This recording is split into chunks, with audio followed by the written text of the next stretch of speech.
Estimados participantes, la Escuela Nacional del Indecopi agradece su presencia y les desea muy buenas tardes.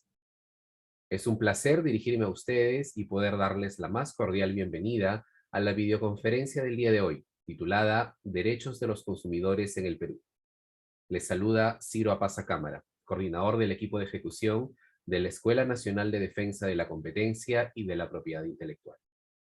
A través de esta videoconferencia, que está dirigida a la ciudadanía en general, la Escuela Nacional del Indecopi busca dar a conocer los principales conceptos sobre protección al consumidor, brindando herramientas para su aplicación en situaciones reales, como la defensa de los derechos de los consumidores.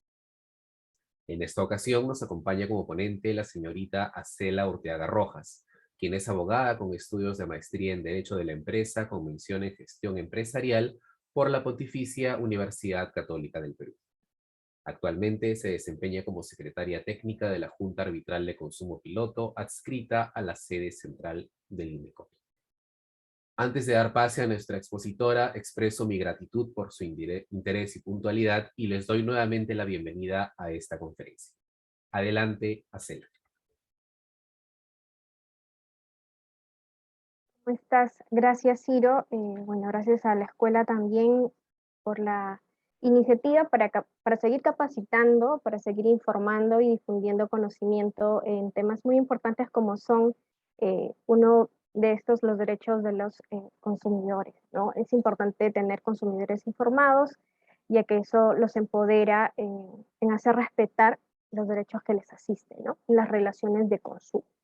Bueno, dicho esto, ¿les parece si comparto la pantalla para empezar la ponencia? A ver, un segundo.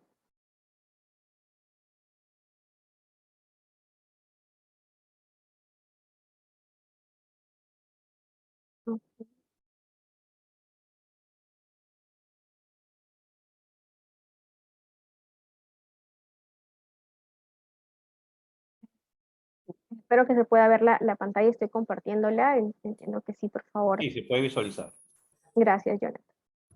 Bueno, el día de hoy estoy aquí para poder comentarles, darles a conocer a todos los que nos están viendo, escuchando, acerca de los derechos que les asiste a todos y todas las consumidoras que existen en el Perú. Este es básicamente el temario que vamos a desarrollar, iniciando por saber qué es primero Indecopi. Vamos a hablar sobre el Sistema Nacional Integrado de Protección del Consumidor, algunos conceptos básicos, cuál es el problema central en lo que es defensa del consumidor, los principales derechos y los mecanismos de solución que existen y están a su disposición para que sepan cómo solucionar los inconvenientes que se puedan dar. Ahora, vamos a iniciar con conocer primero qué es el Indecopi. Bueno, el Instituto Nacional de Defensa de la Competencia y de la Protección de la Propiedad Intelectual es una agencia de competencia, como se le llama, paraguas. ¿Por qué? Porque dentro de esta propia institución hay diferentes funciones y materias que se llevan. Una de ellas está en lo que es referente a protección al consumidor, pero también hay otras áreas como las que ven libre competencia, se ve competencia desleal, el tema del sistema concursal, dumping y subsidios, propiedad intelectual, registro de marcas y lo que es eliminación de barreras burocráticas. Son 7 funciones dentro de una sola institución. Indecopi es un organismo público especializado que está adscrito a la presidencia del Consejo de Ministros y tiene dentro de sus funciones, específicamente, vamos a ver hoy día una de las que es importante también, protección del consumidor, ¿no? Protección y defensa de los derechos de los consumidores, defender la libre y leal competencia y la protección de la propiedad intelectual. Algo importante que acotar es que, bueno, Indecopi no interviene en lo que es la fijación ni en el control de precios de productos y servicios en el mercado. Estamos regulados bajo un sistema de libre mercado y también de la economía, ¿no? ¿Qué es el Sistema Nacional Integrado de Protección del Consumidor? En el año 2010, cuando se da este Código de Protección y Defensa de los Consumidores, se reconoce al Indecopi como la Autoridad Nacional de Protección al Consumidor. Ese reconocimiento que se da a Indecopi como una autoridad hace que se implemente también un sistema integrado de protección del consumidor. Es decir, Indecopi como entidad no va a actuar solo en los objetivos que tiene, sino también se implementan ahí diferentes actores para participar en lo que es el Sistema Nacional Integrado. Este Sistema Nacional Integrado también está conformado por un plan anual y es un informe anual que también se presenta todos los años y una política nacional. Entonces, el sistema nacional lo que es un conjunto de principios, normas, procedimientos y técnicas que van a coadyuvar al fin los objetivos que tiene la institución en lo que es la defensa y protección de los derechos de los consumidores. Se armonizan políticas públicas referidas a lo que es la protección de los derechos de los consumidores, sus derechos, y se hacen alianzas entre el Estado, los consumidores y el empresariado. Es decir, se crea también con la adopción de este código en el año 2010 lo que se conoce como el Consejo Nacional de Protección del Consumidor. Este Consejo Nacional está integrado por diferentes partícipes, representantes, que pueden ser de ministerios, organismos reguladores, gobiernos locales, Defensoría del Pueblo. Bueno, la Defensoría del Pueblo es como un veedor de las reuniones que hay, las decisiones. Los consumidores también representados en el Consejo por las asociaciones de consumidores debidamente inscritas dentro de Indecopi, en el registro. Y las empresas a través de los gremios empresariales representados. Este Sistema Nacional Integrado de Protección lo que hace es establecer 4 ejes que son basados en la política nacional, que todavía está vigente, y son 4 fundamentalmente. El primero es la educación, la orientación y la difusión. Por ejemplo, hoy estamos materializando uno de los ejes que se plantean para la proyección del Sistema Nacional Integrado de Protección del Consumidor, que básicamente es orientar, educar y difundir en la ciudadanía en general los derechos que les asisten a los consumidores y también los deberes que les asisten a los proveedores. ¿Okay? Segundo, la protección de la salud y seguridad. Aquí entra a tallar un sistema que maneja la dirección de la Autoridad Nacional, que es el sistema de alertas. Indecopi está siempre pendiente de cualquier incidencia que pueda ocurrir con algún producto que se lance en el mercado. Hay problemas que pueden suscitar de repente que los reporta una empresa. Estos pueden ser reportados por la misma empresa, por ejemplo. Generalmente, no sé si ustedes han podido visualizar o ver o recibir incluso estas alertas de algunos productos, algunos en el sector automotriz, por ejemplo, en los vehículos, cuando se sacan alertas porque algún lote de estos tuvo algún problema, alguna falla y entran a revisión, se saca una alerta, un aviso, ¿no? A la ciudadanía, a los consumidores, para que haya obviamente un cuidado en su salud o en la vida incluso, ¿no? Hay algunos riesgos que sí son altos o graves y por eso se pone en aviso, ¿no? Se difunden a través de las redes. Tercer eje que tiene el sistema es los mecanismos de prevención y solución de conflictos. El Indecopi ofrece a toda la ciudadanía diferentes alternativas para poder solucionar los conflictos. También aplica lo que es el sistema de prevención de conflictos, ¿no? Y ahí también hay diferentes mecanismos que lo vamos a ver más adelante. En cuanto al fortalecimiento del sistema, está regulado también por mejoras normativas, por iniciativas. Hoy por hoy, con el cambio que hemos tenido a raíz de la pandemia desde el año 2020, cómo es que ha crecido el tema del comercio electrónico, por ejemplo. Entonces, ahí también hay un punto en que se está trabajando para ver algunas mejoras y fortalecer el sistema en el ámbito de la protección de derechos de consumidores en lo que es el comercio electrónico, ¿no? Las plataformas digitales, el avance que hemos tenido también en el entorno digital, eso también es un punto más que hay que ver y que estar pendientes en lo que respecta a la institución para la protección de los derechos. Ahora, vamos a ver algunos conceptos básicos. Y primero es saber, que puedan saber quiénes finalmente son las y los consumidores, quienes califican con ese ese término para poder acudir a una protección de la defensa de sus derechos, ¿no? Inicialmente, un consumidor o consumidora puede ser una persona natural o una persona jurídica. Ojo, cuando hablamos de persona jurídica, eh, hay ciertos lineamientos, están aquí dentro de estos los microempresarios, ¿ok? Las personas jurídicas que tienen una cierta actividad económica y también actividades que superan algunos requisitos establecidos por norma, no suelen calificar dentro de consumidores finales. ¿Okay? Las personas jurídicas que sí tienen este tipo de calificación son generalmente aquellos microempresarios que, bueno, tienen esa calidad y otros están dentro de lo que es una asimetría de información, que lo vamos a ver más adelante, es decir, no tienen el conocimiento exacto respecto al servicio que han contratado o al producto que han adquirido. No está relacionado a su actividad comercial. Por eso es que lograrían calificar como un consumidor final. Las personas naturales, bueno, somos todos, me incluyo acá, porque también nosotros calificamos en algún momento como consumidor, consumidora, fuera de nuestro ámbito laboral, ¿no? Todos en realidad somos consumidores, desde un niño incluso, ¿no?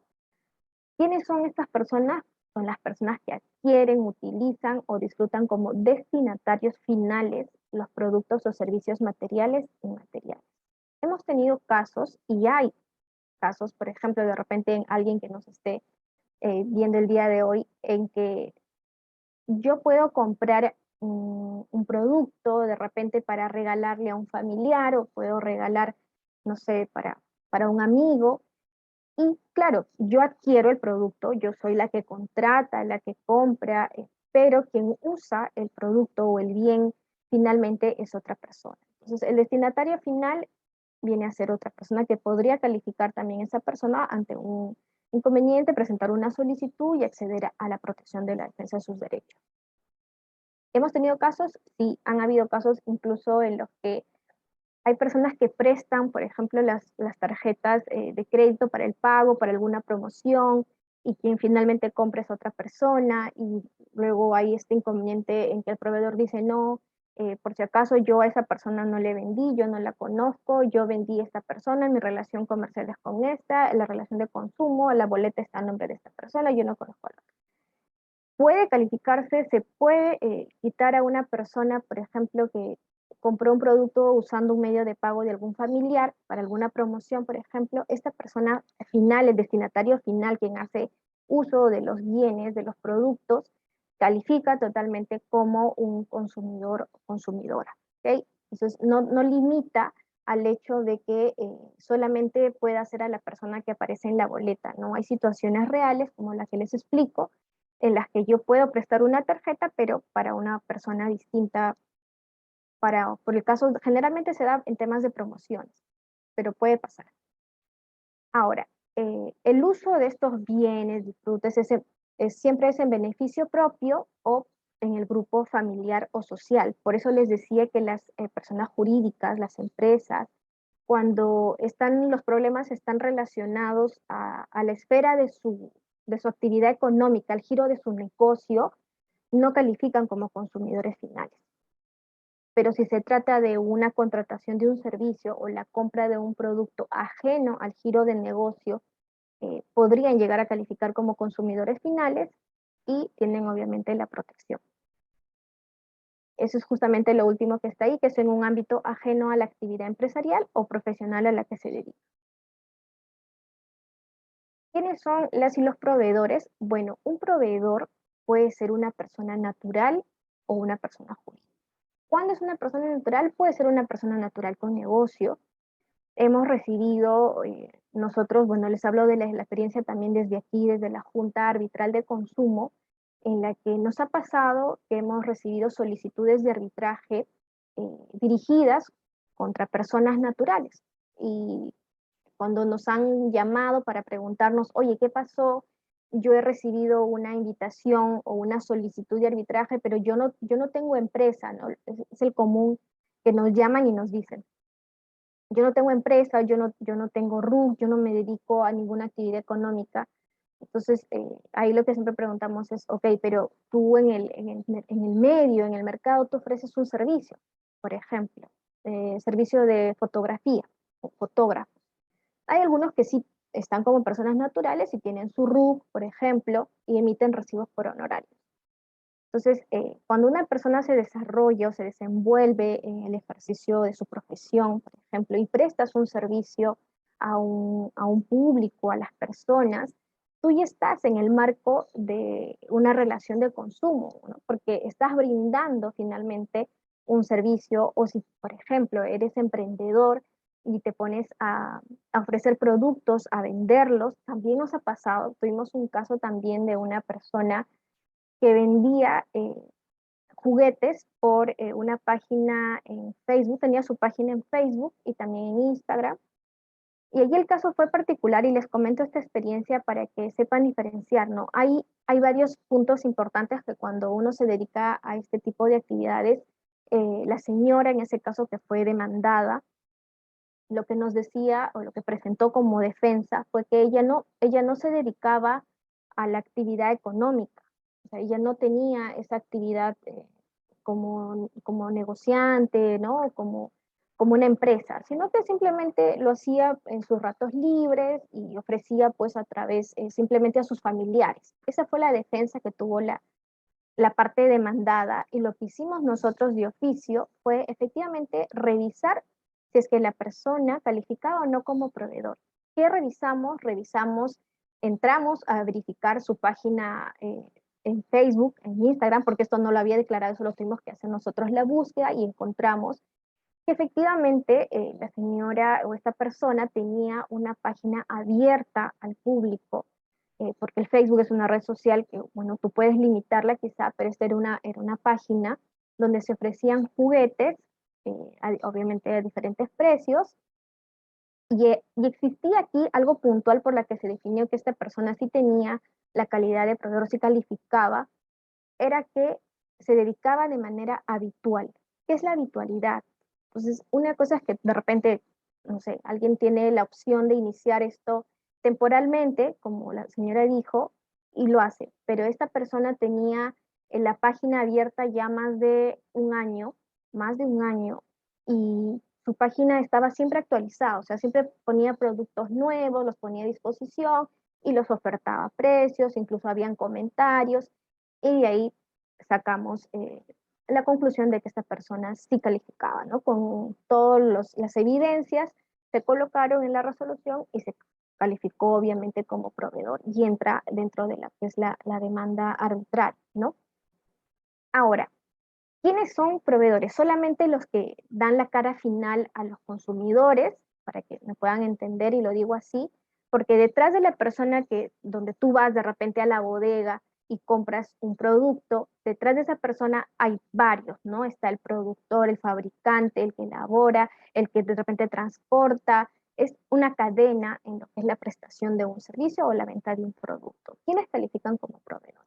Bueno, en el código y también en ciertos lineamientos que ya se han emitido a través de diferentes órganos también resolutivos, se reconoce que califican como proveedores todas las personas que participan en esta cadena, ¿no? O los proveedores o empresas que son fabricantes, elaboran, manipulan, acondicionan, mezclan, envasan, almacenan, preparan, expenden, suministran productos o prestan servicios de cualquier naturaleza.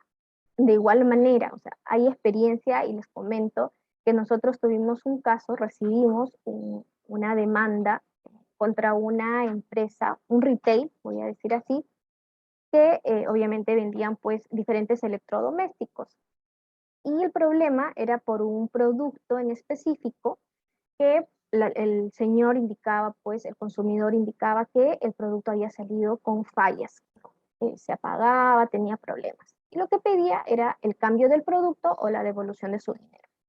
¿Qué pasó ahí? La empresa retail, contra quien se demandó inicialmente, plantea una excepción, es decir, objeta, cuestiona su participación y lo que dice es, oye, un momentito, yo no tengo nada que ver con el producto, yo solamente lo vendo, por si acaso. O sea, yo lo ofrezco en mi tienda, pero yo no soy responsable de la calidad del producto, de las fallas. Tú reclámale por si acaso al fabricante, ¿no? Ándate a la fábrica y ahí reclama.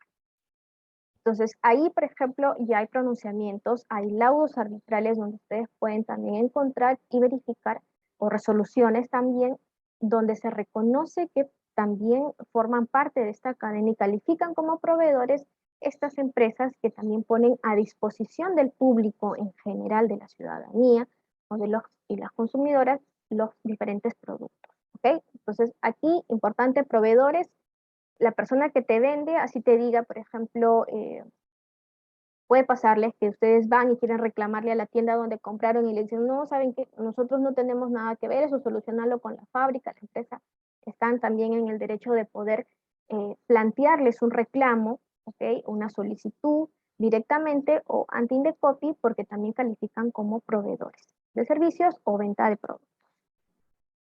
Ahora, ¿qué es una relación de consumo? Es importante indicarles esto porque la competencia y el marco de la protección del consumidor se da siempre en relaciones que se inician entre un consumidor y un proveedor por la adquisición de un producto o la contratación de un servicio, y eso es el marco de una relación de consumo. Si no hay una relación de consumo, si no se da en este marco, no entra a tallar el tema de la protección de los derechos de consumidores y quizá pueda ser un tema, por ejemplo, de una contratación civil, que ya entra ahí otro tipo de protección. Entonces, ¿qué es importante aquí? Es tener claro quién califica como un consumidor, quién califica como un proveedor y que entre estas dos partes haya una relación de consumo. Como el consumidor, consumidora, la persona, va a adquirir un producto o va a contratar un servicio y el proveedor, proveedora, va a obtener una recompensa económica, es decir, se le va a pagar. Y ahí se da la relación. Entonces, para cerrar un poco los términos que hemos estado viendo, consumidor viene a ser la persona que adquiere un producto o servicio para su propio beneficio, su familia o amigo. Proveedor, persona, empresa, a quien le compras un producto o te brinda un servicio. El producto es cualquier bien que se adquiere a cambio, obviamente, de un pago. El servicio es una actividad, cualquier actividad que contratas para poder cubrir una necesidad. Puede ser servicios legales, contables, diferentes, los que haya, ¿no? De diseño, de fotografía, por ejemplo, como el caso que les comentaba. Entonces, hay ahí una definición. La relación de consumo va a venir a ser el vínculo que se va a dar en un consumidor, consumidora, compra un producto o contrata un servicio de un proveedor, una persona, una empresa, para su uso. La idoneidad. La idoneidad es un término, quizá para algunos un poco técnico, y para hacerlo más sencillo, es explicarles que la idoneidad es el término, es cuando el producto o servicio que tú contratas o compras viene a ser tal cual como te lo ofrecieron. O sea, es la correspondencia entre lo que tú estás buscando, estás visualizando de repente lo que ofrece el proveedor y lo que finalmente te llega a tus manos, ¿no? La idoneidad, por ejemplo, hay muchos casos donde generalmente puede pasar también en lo que es el comercio electrónico, donde hacen los pedidos por web, y tú ves, por ejemplo, un vestido eh, hermoso o con ciertas características, y resulta que cuando te lo mandan a tu casa, no era, primero puede ser que no era las características que tuviste o contrataste o estaban en el detalle, en las especificaciones. Puede ser que, por ejemplo, no era la talla que pediste. Desde ahí nada más se rompe la idoneidad porque no es lo que tú esperas, ¿ok? Entonces la idoneidad es cumplir con lo que tú estás esperando recibir, ¿no? Y lo que efectivamente el proveedor o proveedora te manda hacia ti, ¿no? A tus manos, o lo que tú adquieres finalmente. La información del producto y o servicio.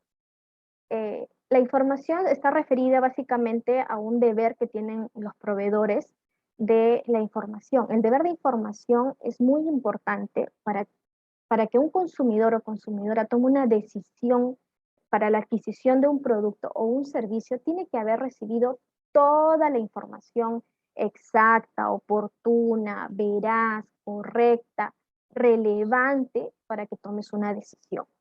¿Ok? Entonces, la información, lo que se pide acá es lo mínimo que necesitas es saber como consumidor o consumidora para poder decidir si adquieres o no el producto o servicio.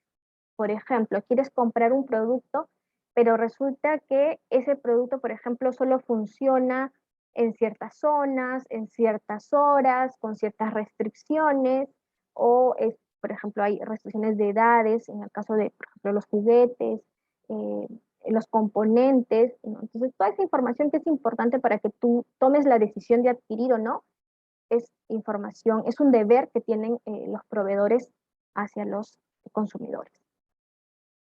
¿Cuál es el problema central del consumidor o en estas relaciones de consumo? Es la simetría de la información. ¿Qué es la simetría de la información?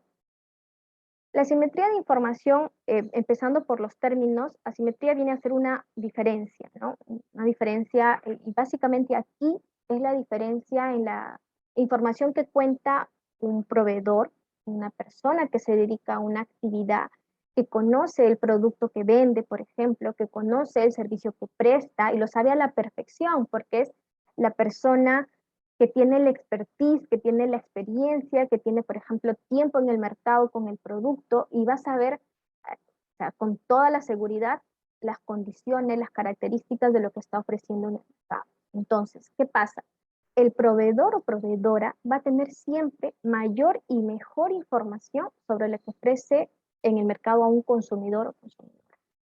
¿Qué va a pasar con el consumidor? Siempre va a estar en esta relación eh, de desconocimiento. Hay consumidores, creo yo, hoy por hoy, que sí están más informados, que cuando quieren adquirir algo, se investigan o averiguan antes de, pero de igual manera siempre hay esa superposición, ¿no? Entre un proveedor y un consumidor, porque obviamente el proveedor es el experto en lo que pone a disposición en el mercado, sean servicios, sean productos. Aquí justamente, en este tema de la simetría de la información, viene este deber de la mano que hemos visto que es el deber de información o el derecho de información que les asiste a ustedes como consumidores y consumidoras. ¿Para qué? Para que contrarreste estos efectos de asimetría de información. Es decir, ok, yo como consumidora, por ejemplo, puedo no saber mucha información de un producto que quiero adquirir, puedo no tener información acerca del servicio que me van a ofrecer o me van a brindar, pero si la persona que me está ofreciendo esto me da información adecuada, me da toda la información necesaria respecto a esto, yo voy a poder tomar una decisión eh, correcta, voy a saber de repente si hay algún riesgo, ojo, voy a tenerlo en cuenta antes de decir sí, ok, voy a contratar esto o sí voy a comprar este producto. Entonces, esto es muy importante, el derecho a la información y el deber que tienen, en este caso, los proveedores, para que los consumidores pues tomen una adecuada decisión de consumo. Ahora, este derecho a la información o este deber de información se tiene que dar de manera previa a la contratación del servicio o la adquisición de un producto, ¿ok? No es justificación el hecho de que después de que tú adquieras un producto o contrates un servicio, el proveedor luego te diga, ah, no, es que ese producto, ¿sabes qué? No funciona, pues que no, esto de acá, por ejemplo, hay cierta restricción, eh, o, o no había esto, o por ejemplo, los viajes, las agencias de turismo, cuando hay viajes que se requieran hacer y hay ciertas paradas, como se les llama, o tramos que cumplir en el trayecto del viaje. Y sucede que hay países en los que tú tienes que hacer esta parada o este tramo con ciertos requisitos o cumplir, por ejemplo, con tener la visa o tener esta información, por ejemplo, es relevante para que tú adquieras un paquete turístico, para que quieras de repente un boleto, un vuelo o contrates un servicio con una agencia. Entonces, la agencia, ¿cuál es el deber? Y ya está, incluso hasta en algunas resoluciones, es que ellos te tienen que brindar toda la información. Si va a haber en el vuelo, en el trayecto, alguna parada, es un ejemplo, en un país donde se requiera que tú necesites la presentación de una visa, te lo tienen que informar. Eso es una información, por ejemplo, relevante. ¿Por qué? Porque sin esa información, por ejemplo, si no te dicen esa información y luego no se cumple el servicio porque tuviste ese percance, ese problema, y tú no lo sabías, ya desde ahí se genera un malestar terrible y no se ha cumplido con este deber de información, ni tampoco con respetar el derecho que tienen ustedes como consumidores y consumidoras a recibir información importante, relevante, para tomar ese servicio o adquirir un producto, ¿no? Si hubieran sabido eso, quizá de repente demoraban un poco más en tomar el servicio o buscaban la manera de cumplir el requisito, en fin. Entonces, con información oportuna, uno puede tomar una mejor decisión. Este es uno de los parámetros dentro del deber de información para los proveedores. La información, como les decía, tiene que ser oportuna, accesible y de fácil comprensión.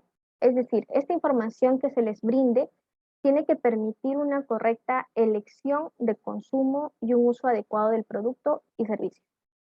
Los manuales, por ejemplo, de los productos, tienen que venir siempre en el idioma español que nosotros tenemos, tiene que venir con una traducción si es que estuviera en otro idioma, ¿ok? Tiene que ser accesible, estar puestos a disposición. Si bien el manual contiene información, por ejemplo, más exacta, detallada de un producto, esta información que también resulta relevante mínimamente, por ejemplo, como las restricciones de las edades para el caso de los juguetes, las restricciones en cuanto a los componentes, también esa es información importante que tiene que estar de primera mano. Información relevante. ¿Qué es relevante en un deber que tienen los proveedores cuando brindan información? Es que es esa información que sin esta, el consumidor de repente hubiera desistido de la decisión o hubiera aceptado tomar el producto o el servicio, ¿no? Si no se brinda esta información, se debe evaluar si es que ello obviamente desnaturaliza las condiciones de la oferta. Y aquí viene justamente el ejemplo que les presentaba acerca de la visa, por ejemplo, o las contrataciones de servicios de agencias de turismo, que sí hay información que es relevante, que la precisen, por ejemplo, el tema del requisito de la visa para ciertos tramos, paradas que hay que hacer, por ejemplo, es uno de los muchos que hay. Información suficiente y veraz, es decir, suficiente es que el proveedor no te dé pues una lista enorme de información, ¿no? Y sobre todo que a veces lo hacen en letras pequeñísimas, que tú no puedes revisar bien todo, que no sea excesivo. O sea, aquí la idea es que toda la información que se brinde sea siempre en un lenguaje sencillo, que sea entendible y teniendo en cuenta siempre también lo que es la naturaleza del producto que se está ofertando, se está adquiriendo y el servicio que se está prestando. Ahora, vamos a entrar a ver los principales derechos de las y los consumidores. El primer derecho, que como ya lo vimos anteriormente y que siempre nosotros enfatizamos mucho, es el derecho a la información. Todos los consumidores y consumidoras tienen el derecho a recibir de los proveedores toda la información relevante para poder tomar una decisión en la compra de un producto o en la contratación de un servicio. Así también para efectuar el uso, consumo adecuado de los mismos. Aquí viene también un tema adicional en los productos y es algo que a veces a muchos de repente nos pasa y es que no le tomamos mucho tiempo, por ejemplo, a revisar los etiquetados. ¿Qué pasa? Que a veces los etiquetados suelen ser muy técnicos o suelen ser eh, muy difíciles de comprender, ¿no? Entonces, Indecopi, por ejemplo, también en este aspecto ha sacado muchas guías, hay comparativos también. Hay también algunas guías en las que te ayudan a poder hacer una lectura de las etiquetas, eso también es importante. Entonces, el deber de información y el derecho que les asiste como consumidores, consumidoras, es no solamente en la información que pueden recibir verbalmente, escrita, acerca de la oferta de un producto, la prestación de un servicio, sino también respecto al uso de este, ¿ok? Las restricciones son muy importantes, por ejemplo, en productos que puedan ser inflamables, en productos que puedan tener algún tipo o nivel de toxicidad, también es muy relevante, sobre todo nosotros incidimos mucho en el caso de productos que están puestos a disposición para menores. Es relevante que las personas también tengan cuidado y revisen, ¿no? Se tomen un poquito más de tiempo para revisar los componentes, las advertencias que puedan existir dentro de lo que es el mismo producto, como el etiquetado. Ahora, respecto a la información del precio, sí hay reglas establecidas aquí, y es que los proveedores están obligados a publicitar el precio de un producto o incluso de sus servicios en moneda nacional, ¿ok? ¿Podrían colocarse en moneda extranjera? Sí, podría. De colocarse en moneda extranjera, aquí sí hay una regla, debe colocarse el tipo de cambio y es obligatorio aceptar el pago en dicha moneda, o sea, la moneda que nosotros tenemos. Pueden colocarlo en moneda extranjera, sí, pero acá se aceptan los soles, por ejemplo. ¿Qué debe incluir el precio que se pone a disposición? Tiene que ser el precio final, donde se incluyen ya los tributos, las cargas y las comisiones. ¿Qué se debe indicar en relación al precio o a la forma de pago? Es que si el precio difiere con relación al medio de pago. A muchos quizá les ha podido pasar que han ido a un establecimiento y han querido pagar, por ejemplo, con una tarjeta de crédito. El establecimiento les dice, bueno, si el pago es a través de ese medio, con tarjeta de crédito, hay un incremento del 5% o del 4%. ¿Es válido esto? Es válido el cobro adicional por el medio de pago siempre que esto esté informado de manera previa, ¿ok? De manera visible también de que se va a aplicar este recargo por un uso de un medio de pago como es una tarjeta. Si no estuviera publicado, advertido con anticipación, para que obviamente si de repente un consumidor o consumidora ve este cobro adicional, al momento que tú vas a ingresar al lugar antes de comprar, obviamente vas a pensarlo, ¿no? Vas a decir, bueno, acá me van a cobrar un poco más, un porcentaje adicional si pago con esto. Entonces, esto, por ejemplo, también es información importante, ¿no? Si hay un cobro adicional por un tipo de medio de pago, hay que advertirlo con anticipación, no al momento que yo me acerco a caja, no al momento que quiero hacer el pago. Esto tiene que estar o sea, visible en el establecimiento de manera previa, ¿ok? Eso es importante, porque se da en el mercado. Lo que no está permitido, el cobro de sumas o recargos adicionales al precio fijado, obviamente con excepción de servicios distintos o adicionales, como por ejemplo el transporte del producto si lo compran por web, ¿no? La instalación de los equipos que vayan a comprar u otros similares que el pago ahí no está incluido pues obviamente en el precio, ¿no? Y que debe estar también ahí detallado. Eso debe ser informado de manera previa, adecuada y oportuna al consumidor. Generalmente cuando tú adquieres un producto por web, eh, hoy más que nunca creo que ha aumentado mucho el comercio electrónico, cuando adquieres un producto por web siempre te coloca ahí la opción de que si quieres contratar su servicio de instalación, por ejemplo, o si quieres que te lo lleven a tu domicilio, te recargan, o sea, te colocan ahí un monto, o si lo quieres recoger de tienda, por ejemplo, hay diferentes opciones. Entonces, siempre es importante revisar esto, revisar los montos, sobre el tema del pago, y si es que hay un recargo adicional, verificar que este no sea, pues, eh, adicionales al precio, ¿no? Si no sean recargos adicionales por otros servicios que se vayan a ofrecer, como el transporte o el armado de los productos. Ahora, otra obligación respecto al precio es que tienen que consignar de manera fácil, que sea perceptible para el consumidor los precios de los productos que se encuentren en espacios destinados para la exhibición. Generalmente es cuando, por ejemplo, podemos ir a un supermercado, a una tienda, a un establecimiento. Los precios tienen que estar visibles para que obviamente sepas el valor de esto, ¿no? Tienes que contar, bueno, como proveedor, una lista de precios de fácil acceso a los consumidores. ¿Okay? Los precios, ¿qué pasa? En cuanto a precios, ¿cuál es la práctica o la experiencia que ha pasado? Es que suele pasar, no sé si alguien de aquí de repente le ha pasado, es que cuando tú ves un precio en exhibición, lo que tú esperas es que cuando vas a caja te cobren ese precio, obviamente, ¿no? Eso es claro. Ha pasado situaciones en las que los consumidores o consumidoras han visto un precio publicado y cuando han ido a caja ha sido otro precio. ¿Qué pasa en esas situaciones? Se tiene que respetar el precio que está publicitado, ¿no? Está ahí exhibido, bueno, respecto a eso. Por eso también hay que revisar bien, hay que leer bien en la etiqueta lo que se está publicando. Eso es en cuanto a lo referente a información de precio.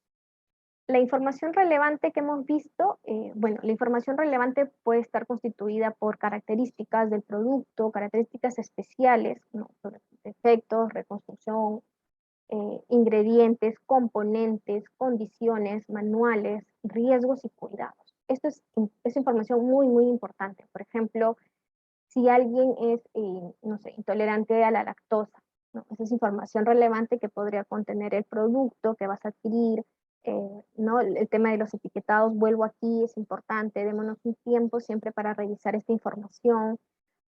Algo adicional a la información es que está prohibido proporcionar información que induzca a error, ¿ok? Respecto a qué, la naturaleza, el origen del producto, el modo de fabricación, los componentes, usos, volumen, peso, medidas, todo lo que son características más específicas, ¿no?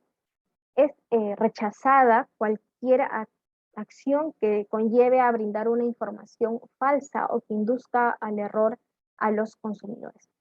Ejemplo claro aquí y que han habido, como se les llama, los productos mágicos, por ejemplo, para bajar de peso, ¿no? Los que ofrecen estas, estas maravillas de bajar tan rápido en ciertos tiempos, o que te dan, por ejemplo, hasta pesos, te dan medidas, o sea, es información que quizá acompañada de un expertise técnico médico podría darse, ¿no? Pero hay que tener mucho cuidado con la información que se brinda dentro del mercado, con la que como consumidores podemos recibir también y a los que estamos expuestos, ¿sí? Entonces la información aquí tiene que ser siempre clara, tiene que ser precisa, correcta, suficiente y relevante, ¿no? Hay que saber siempre cuáles van a ser contraindicaciones, por ejemplo, de un producto, cuáles son los ingredientes, los componentes, los riesgos. Eso es muy importante. Ahora, vamos a entrar a tallar con la idoneidad del producto o servicio. Como les comentaba, la idoneidad de un producto o un servicio es básicamente la correspondencia entre lo ofrecido por el proveedor y lo que recibe finalmente el consumidor. Ahora, para poder determinarse la idoneidad de un producto o servicio, generalmente se compara el mismo con las garantías que el proveedor está brindando y a las que está obligando. ¿Qué quiere decir esto? Por ejemplo, si yo adquiero un bien, un producto, lo voy a suponer, y voy a compartirles una experiencia personal, y es que cuando, por ejemplo, compré una licuadora, lo que esperas mínimamente del producto es que cuando la uses funcione, ¿verdad? Entonces, la idoneidad, por ejemplo, del producto es que cuando yo la utilice, la arme y la ponga en funcionamiento, es que este producto pues funcione con las características que indica el mismo, con los que me ofreció el proveedor, ¿no? Por ejemplo, si tenía capacidad para triturar hielo, pues tiene que hacerlo el producto, porque esa es la idoneidad, ¿no? Hay que, por eso, revisar también información, pero en el caso en particular que les quería comentar era que yo cuando adquirí un producto, una licuadora, por ejemplo, lo que esperé cuando llegué a mi casa era hacerla funcionar y preparar, por ejemplo, un potaje, no sé. Y resulta que cuando llego al domicilio y pongo en funcionamiento el producto, no encendía. No encendía. Me acuerdo que me pasé por toda mi casa enchufando el producto porque pensaba que podía ser problema de repente de mi conexión. Y luego me fui por todos y resultaba que no. El problema no era mis instalaciones, sino era el producto. ¿Qué hice en ese caso o qué se debe hacer en ese caso? Primero que, por ejemplo, desde ahí ya tenemos un tema de que el producto que me vendieron no era idóneo, no funcionaba, o sea, ni siquiera encendía, o sea, nada. Desde ahí yo recuerdo mucho que lo que hice en ese momento fue acudir, regresé inmediatamente al establecimiento y me dirigí obviamente a atención al cliente, servicio al cliente, y lo que procedió es cambiar el producto. Y se hizo, se cambió el producto y no problema. Pero aquí viene la idoneidad. O sea, la idoneidad es que lo que tú esperas que ese producto cumpla para el fin que adquiriste, ¿no? Yo lo compré para un fin, entonces yo esperé que obviamente llegando a casa funcione y funcione con las características que me indicaron o me ofrecieron, ¿no? O las que tiene el producto.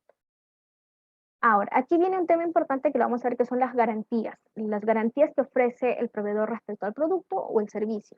Y básicamente estos son las características, las condiciones o los términos con los que cuenta el producto o servicio. La garantía más común que conocen quizá todos aquí es la garantía legal, por ejemplo. La garantía legal es esa garantía que se da por mandato de ley, por la norma, ¿ok? Y no se permite, por ejemplo, la comercialización de un producto o prestación de un servicio sin cumplir con la referida garantía. Una garantía legal no puede ser desplazada por una garantía explícita o implícita. Para entenderlo mejor y en términos sencillos, Una garantía legal, por ejemplo, vamos a poner el tema del transporte terrestre, ¿ok? Como ejemplo. ¿Dónde está la garantía legal en este tipo de servicio de transporte? Es que el servicio de transporte como una garantía de ley por mandato de ley, primero es que este vehículo donde se haga el servicio de transporte debe contar con un seguro, ¿ok? La idoneidad de los asientos, por ejemplo, mínimamente por norma los cinturones de seguridad, eso es una garantía legal, para que podamos entender, ¿ok? O sea, está regulado una obligación que sí o sí tiene que cumplir el servicio, el producto, porque está normado por ley. Hay una obligación legal de por medio. Servicio de transporte, contar con el seguro vehicular, ¿no? Contar con este tema de la implementación de que los cinturones de seguridad funcionen correctamente, que no estén ahí de adorno, y ¿no? Para eso también obviamente viene de parte de los consumidores usarlo. La garantía implícita. La garantía implícita se presume que todo bien o servicio que ofrece el proveedor cumple con los fines y usos previsibles para los que fue adquirido. Por ejemplo, el caso que yo les planteaba. Yo compré una licuadora para que obviamente sirva en no sé, el desarrollo de algunas actividades en casa. La garantía implícita es que obviamente ese producto que yo compré funciona, cumple con el fin para el que lo adquirí, ¿verdad? Y los usos que yo le iba a dar obviamente dentro del rango de su capacidad. Aquí, en mi caso, en el ejemplo que yo les he dado, no se rompe el incumplimiento o no hubo un incumplimiento del proveedor, porque en el caso en particular hubo un cambio de producto. O sea, efectivamente el proveedor reconoció que era un producto con falla y dijo, bueno, ok, vamos a procederte a cambiar el producto. Entonces, ya el nuevo producto sí cumplía, por ejemplo, con esta garantía implícita, ¿no? Lo llevas, funciona, ok, correcto. La garantía explícita se deriva aquí de los términos y condiciones ofrecidos expresamente por el proveedor al consumidor. ¿A través de qué? A través del contrato, el etiquetado, la publicidad, el comprobante, ¿no? Generalmente aquí viene, por ejemplo, en los plazos para los cambios de productos, viene, por ejemplo, en el caso de la publicidad, puede ser, por ejemplo, algunos productos que salen o se ofertan dentro del mercado con algunas promociones como en cuotas sin intereses. Entonces, ahí viene también el cumplimiento de esta garantía explícita porque es el mismo proveedor el que te las está poniendo, ¿no? El que te las está indicando, el que te está plasmando, ¿no? Las condiciones para hacer uso de algún tipo de, por ejemplo, de cambio de producto u otro, por ejemplo, para la aplicación de una publicidad, una oferta. Entonces, este tipo son garantías explícitas. Por ejemplo, si te ofrecen que hay una venta de un producto en cuotas sin intereses, hay que revisar bien hasta cuántas cuotas pueden ser estas sin intereses, ¿no? Estar dentro del marco de estas condiciones o términos que plantean los propios proveedores. Por eso es explícita, porque es el propio proveedor el que pone a disposición de los consumidores las condiciones y los términos. ¿Okay? Otro derecho importante, que es muy relevante, es el derecho a no ser discriminado. Nadie, absolutamente nadie puede ser discriminado ni estar expuesto o sujeto a un trato discriminatorio cuando eh, se busque la contratación de un servicio o la adquisición de un producto. ¿Ok? Estamos o estaremos frente a un trato discriminatorio cuando se diferencie a los consumidores por razones que no son objetivas, ¿ok? Por ejemplo, cuando se discrimina a una persona en razón de su origen, su raza, su sexo, su idioma, su religión, opinión, condición económica u otra de cualquier índole, ¿ok? Aquí lo que pasa es que se les impide entablar una relación de consumo o permanecer en una previamente iniciada. Por ejemplo, restringir o prohibir el acceso de un consumidor a un determinado servicio o se impide el ingreso a un local. Este tipo de actos, primero que son rechazados, prohibidos, no se puede dar si no hay una medida objetiva de por medio. Diferente es el caso, por ejemplo, en que a una persona se le haya prohibido el ingreso a un establecimiento por incumplimiento de una restricción legal, como por ejemplo el uso de los tapabocas, las mascarillas, a raíz de la pandemia y las disposiciones que hubo por gobierno, donde tú no podías ingresar a un local si no tenías pues estas restricciones o no cumplías con estos requerimientos que eran legales, que estaban respaldados por una norma, ¿no? Había un respaldo, había una razón objetiva en todo caso para cuando a alguien se le restrinja el acceso o el derecho a ingresar al establecimiento. Fuera de ello, si se le prohibía a alguien, a pesar de cumplir con todas las condiciones legales dentro de lo que hemos estado viviendo en la realidad, eh, si no hay una razón objetiva de por medio, habría que analizar el caso y podríamos estar dentro de un acto discriminatorio. Los establecimientos que puedan establecer restricciones objetivas y justificadas de acceso a sus instalaciones deben informar dichas restricciones a los consumidores mediante la ubicación de carteles o avisos que sean visibles y accesibles, ¿okay? Así como otros medios de información. Es decir, si el establecimiento va a tener una restricción para el ingreso de algunas personas, primero que las restricciones tienen que ser objetivas, como les indicaba, justificadas, y tienen que estar visibles. Generalmente estas están colocadas afuera del establecimiento, ¿okay? No podría aceptarse que esto esté adentro, porque obviamente si no te dejan ingresar no tienes conocimiento de esto. Y ahí sería también una cuestión que deben tener en cuenta, ¿no? Si ustedes visualizan esto, si un establecimiento no les permite ingresar al local, este aviso o esta razón por la que no se les debe permitir el ingreso tiene que primero estar justificado, tiene que ser un tema objetivo y tiene que estar publicado, visible, cuáles han sido los motivos por los que no se les permite el ingreso. Finalmente, el proveedor debe garantizar la atención preferente de gestantes, niñas, niños, adultos mayores y personas con discapacidad en todos los sistemas de atención con que cuente, ¿sí? Facilitar también al consumidor todos los mecanismos necesarios para denunciar el incumplimiento de esta norma. El derecho a reclamar. Este derecho les asiste a todos los consumidores y consumidoras sin perjuicio del derecho de que puedan iniciar acciones correspondientes ante la autoridad competente o autoridades competentes dependiendo del tipo de inconveniente que tengan, que en este caso en relaciones de consumo sería Indecopi, ¿ok? Pueden acudir inicialmente al proveedor para presentar un reclamo, el cual debe estar atendido obligatoriamente en un plazo no mayor a 15 días hábiles improrrogables. Esto con la última modificación que hubo respecto a la atención del libro de reclamación. Aquí hablamos de un mecanismo que es una obligación legal para los proveedores contar con este libro de reclamaciones, virtual y o físico, ¿ok? Entonces, negarles el libro de reclamaciones de por sí ya es una infracción, ¿ok? Están incumpliendo ahí con el deber de atención y también con su derecho a poder reclamar o plantear un reclamo.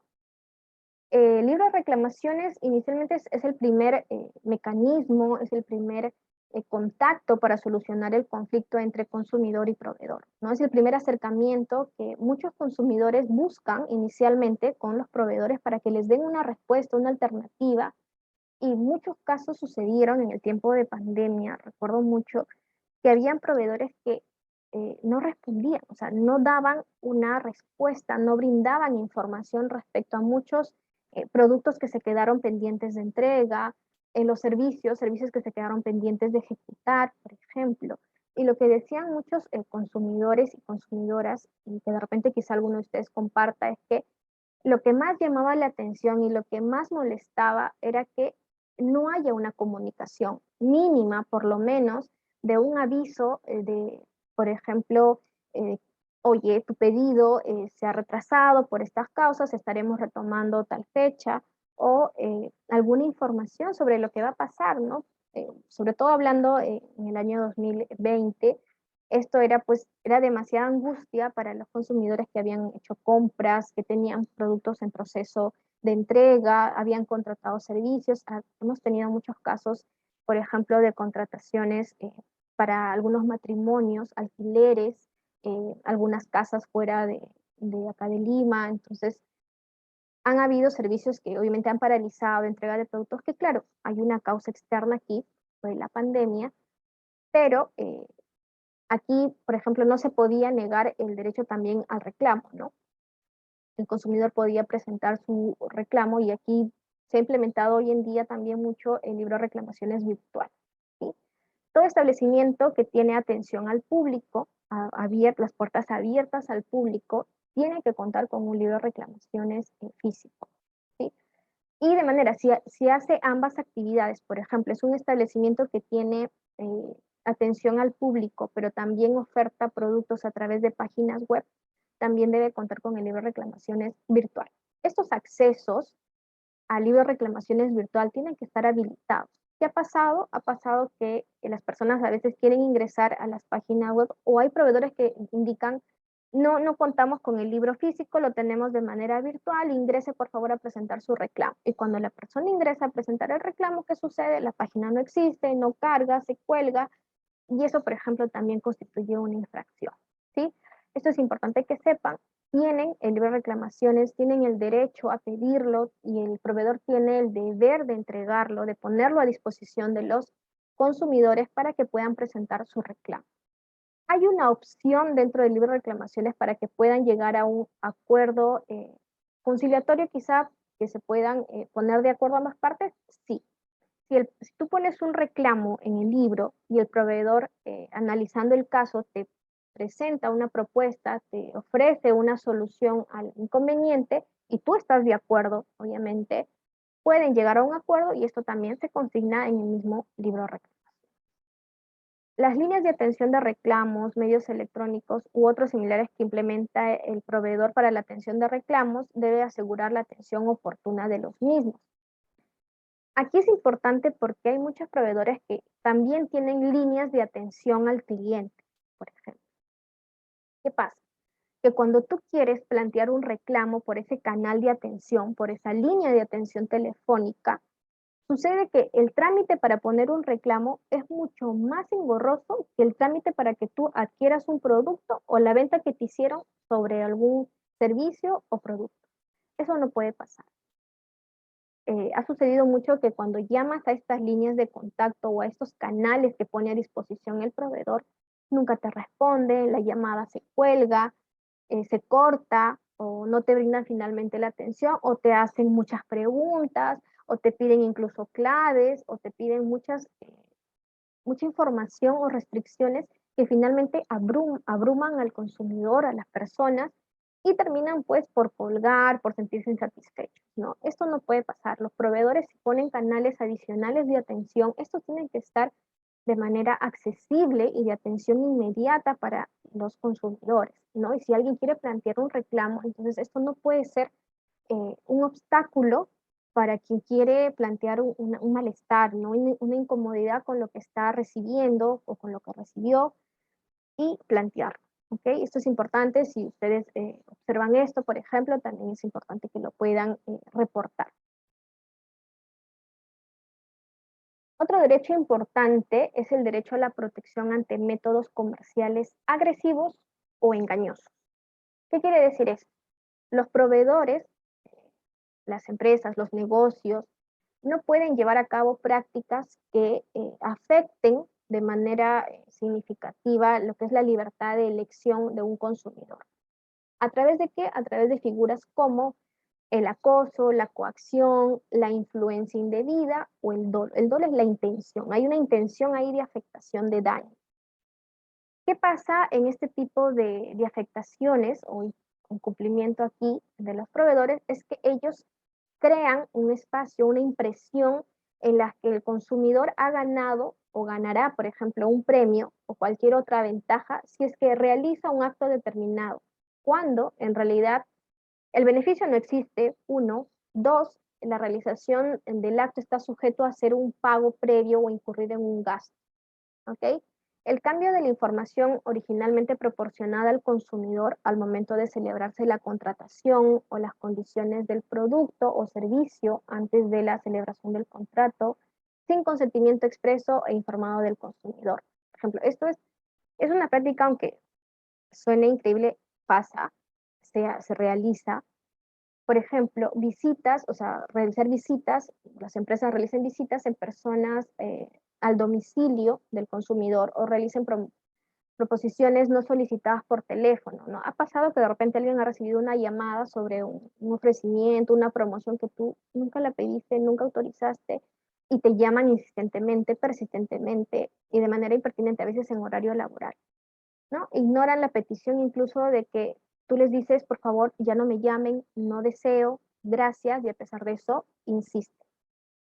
Emplear centros de llamada como los call centers, envíos de mensaje al celular o mensajes electrónicos masivos para promover la contratación de productos y servicios a números telefónicos y direcciones electrónicas de consumidores que no han brindado consentimiento previo, informado, expreso e inequívoco para utilizar esta práctica comercial. Es más, incluso me atrevo a indicar que hoy en día también llegan mensajes por WhatsApp. Eso es algo que no sé si a alguien acá le ha pasado, pero yo he tenido testimonios cercanos en los que sí ha pasado, en los que llegan mensajes de promociones por WhatsApp. Y eso es increíble, ¿no? A pesar de que no has brindado la autorización. Un ejemplo aquí en lo que son métodos comerciales agresivos o engañosos, los casos más comunes y los que han habido ya resoluciones finales que se han sancionado incluso a ciertas empresas, son los típicos casos en los que te llaman y te dicen, señor, buenos días, o señora, buenas tardes, usted ha sido ganador, ganadora de un paquete de viaje o una promoción para esto. Mire, lo invitamos a que usted se acerque a nuestro local o establecimiento, por favor acuda con su pareja. Es más, incluso a veces te piden que vayas o acudas con una tarjeta de crédito. Mientras más tarjetas de crédito tengas, es mejor la opción, la promoción para que tú accedas. Cuando tú asistes al establecimiento, vas a este lugar, ¿qué sucede? Estás con muchas más personas dentro de una sala de reunión y lo que hacen es estar en un ambiente bullicioso porque te ponen una música a un volumen muy alto, por ejemplo, y la explicación que te da, por ejemplo, el vendedor o la persona que te está tratando de afiliar o entregarte el premio que te han dicho que te ganaste, te está ofreciendo ahí su servicio, ¿no? Generalmente, por ejemplo, un tema de afiliarte a esta agencia para que tengas descuentos en viajes, para que tengas promociones.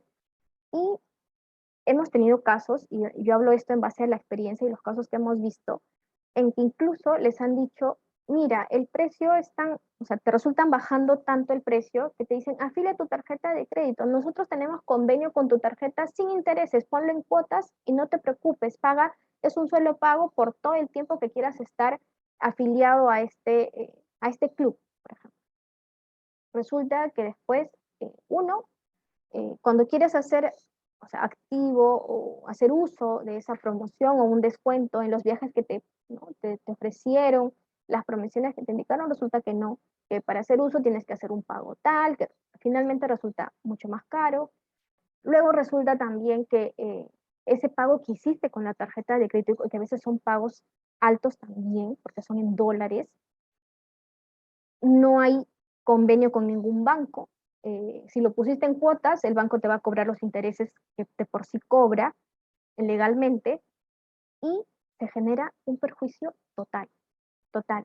¿Y qué pasa aquí? Es que los consumidores dicen, oye, había tanta bulla que yo no escuchaba bien. Había un tema del vendedor por ofrecerme el producto, el servicio, que yo no lograba escuchar bien, no estaba atento o atenta y finalmente me dijeron que iban a pasar la tarjeta para ver si accedía a la promoción y resulta que ya habían incluso pasado la compra. Entonces, hay que tener mucho cuidado con este tipo de acciones. Indecopi generalmente fiscaliza constantemente este tipo de actos y lo hace a través de una práctica común que es el consumidor incógnito. ¿Okay? Entonces, han habido recientes casos, hay proveedores que han sido multados, ¿okay? Hay sanciones que ya se han dictado por este tipo de actos que no están permitidos.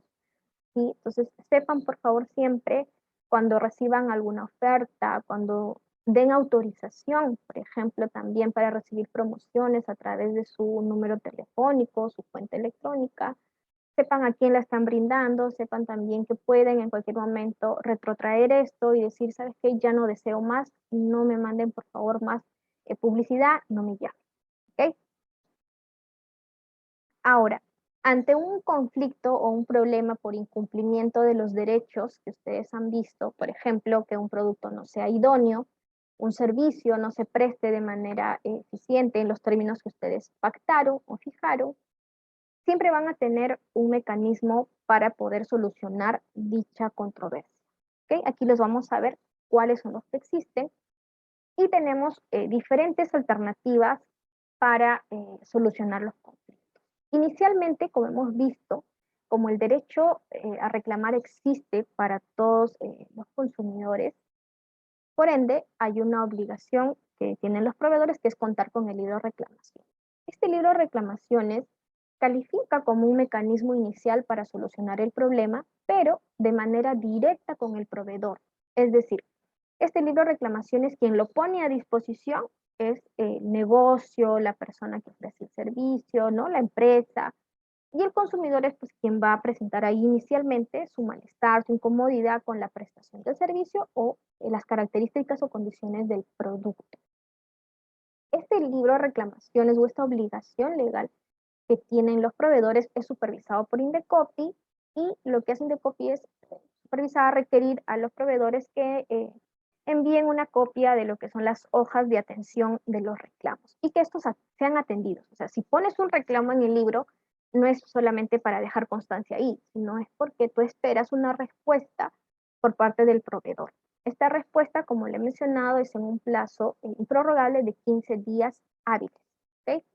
Entonces, es importante que sepan esto porque este es el primer mecanismo que tienen para poder solucionar el conflicto directamente con el proveedor.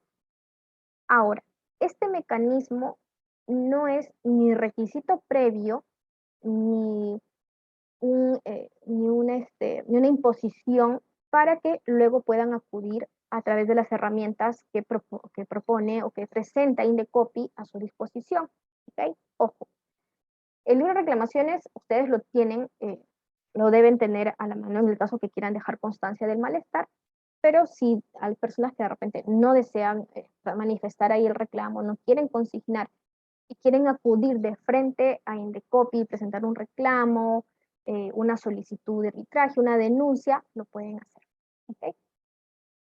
Siempre sugerimos que se pueda plantear el reclamo, sí, lo proponemos, lo sugerimos, porque puede ser, es la primera opción que tú como consumidor o consumidora le das al proveedor de que te dé una solución, ¿no? Es como que, oye, te estoy manifestando aquí que ha habido un problema, ¿no? El servicio no se ha cumplido en las condiciones que me ofreciste, el producto no tiene las características que indicaba, entonces yo quiero que tú me des inicialmente una respuesta. ¿Puede haber una solución directa? Puede ser que el proveedor lo analice y diga, oye, sí, discúlpame, voy a cambiarte el producto, sí, voy a devolverte el dinero. Puede ser también que el proveedor diga, no, ¿sabes qué? No has leído bien los términos y condiciones, por lo tanto es tu responsabilidad y no te dan ningún tipo de alternativa de solución. Tampoco se queda ahí nada más, tú puedes acudir de igual manera a las herramientas y mecanismos que ofrece el Indecopi. Y ahí vamos a entrar. Las herramientas que tienes a disposición y que ofrece Indecopi para solucionar los conflictos son diferentes. Primero tienes el reclamo virtual, que quizá muchos de ustedes han podido escuchar o incluso han usado. El reclamo virtual hoy por hoy es un mecanismo totalmente o sea, sistemático, como su nombre lo dice, totalmente virtual, porque el reclamo incluso lo consignas de manera electrónica, entras a la página, incluso puedes poner en cualquier buscador el reclama virtual y te va a salir un enlace donde tú vas a consignar tus datos, los datos del proveedor, cuál ha sido el hecho que ha ocasionado el reclamo, ¿no? Este malestar y lo que te estás pidiendo, ¿no? Por ejemplo, la devolución del producto, la devolución del dinero, el cambio de producto, ¿no? Lo que tú estés reclamando ahí. ¿Qué va a pasar en el reclamo virtual? Es que lo va a recibir un funcionario y este funcionario lo que va a hacer es trasladar este reclamo al proveedor para decirle, oye, mira, hay esta persona que ha presentado un reclamo, por favor, presenta tus descargos o una alternativa de solución si estuviera. Hay casos en los que sí se ha logrado conciliar, porque esto permite también tener una etapa de una audiencia de conciliación, que también es virtual, y las partes puedan conversar y de repente llegar a un acuerdo. Esa es una alternativa. Hay reclamos virtuales dentro de Indecopi en los que se logra solucionar los conflictos. Sí, los hay. También hay casos en los que no hay una solución al conflicto, ¿ok? Y ahí vamos a ver qué opciones tienen.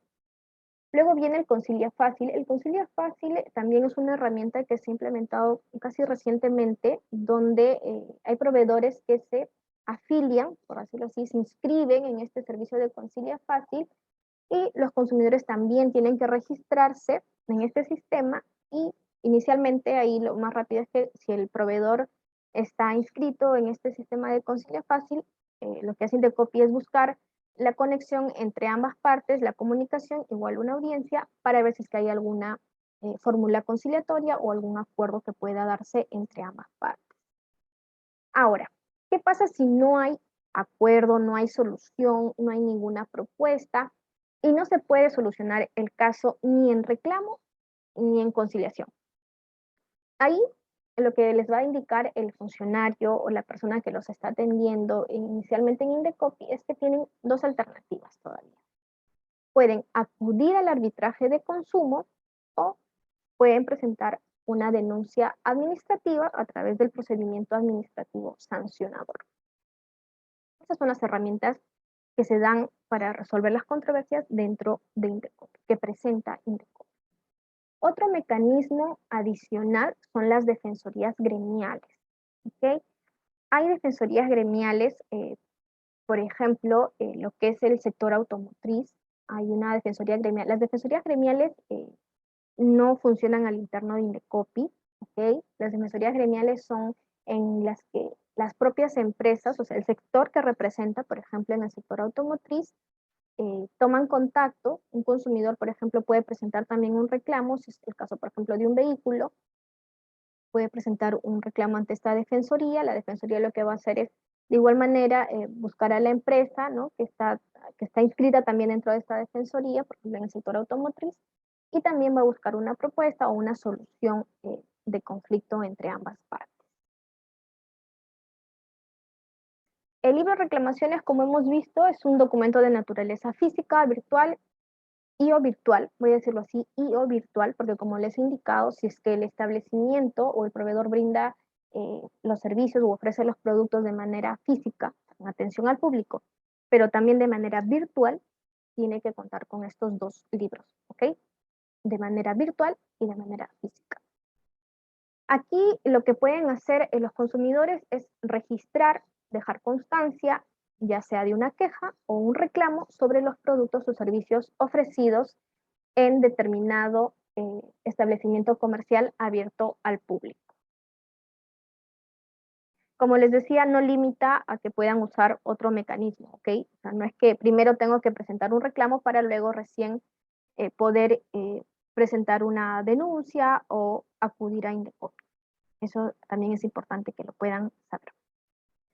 Ahora, la diferencia que tienen que saber respecto a lo que pueden consignar en el libro de reclamaciones es que pueden plantear una queja o pueden plantear un reclamo. ¿En qué se diferencia una con otra? Es que la queja es básicamente dejar constancia del malestar o descontento que tiene la persona respecto a la atención que te han brindado. ¿Ok? Es básicamente un mal trato, puede ser en la manera en cómo se comunican contigo, puede ser que el trabajador que te atendió de la empresa, pues, no sé, voy a decirlo así de manera muy sencilla, amaneció de malas y te trató súper mal, no te da una atención, no te da información sobre el tema, se niega de repente a atenderte. Es básicamente relacionada al trato, ¿ok? A la atención, el tipo de queja que puedas presentar. Los reclamos, en cambio, sí están relacionados o expresan básicamente la disconformidad sobre los productos que ha vendido este proveedor o que tú has adquirido, o a los servicios prestados, ¿no? Que están, o sea, directamente hay relación ahí con el producto y o servicio.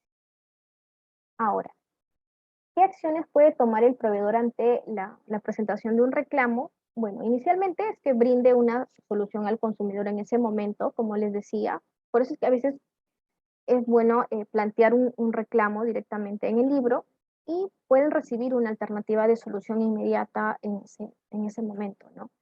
Entonces, si ustedes aceptan la propuesta que les plantee el proveedor, van a tener que consignar ahí en la misma hoja de reclamación acuerdo aceptado para solucionar reclamo. O acuerdo aceptado, ¿no? Como verán, ahí seguro que el proveedor lo va a colocar, porque obviamente él va a estar más interesado en que dejar constancia que se solucionó. La solución también puede ser brindada a través del correo electrónico o cualquier otro medio. Sí, efectivamente. Puede ser que en ese mismo momento donde pusieron el reclamo no haya una alternativa de solución, puede ser que no esté la persona dentro de la empresa para ofrecer una alternativa o una solución, pero les manden una comunicación ya sea por correo electrónico o a través de una carta a su domicilio. Es válido, ¿no? Por eso es que en el libro de reclamaciones se les pide consignar algunos de sus datos, teléfono, correo, dirección. En caso el proveedor no desea llegar a un acuerdo con el consumidor, lo que va a hacer obviamente es cumplir con la obligación legal y deberá responder el reclamo dentro del plazo legal, que son 15 días hábiles.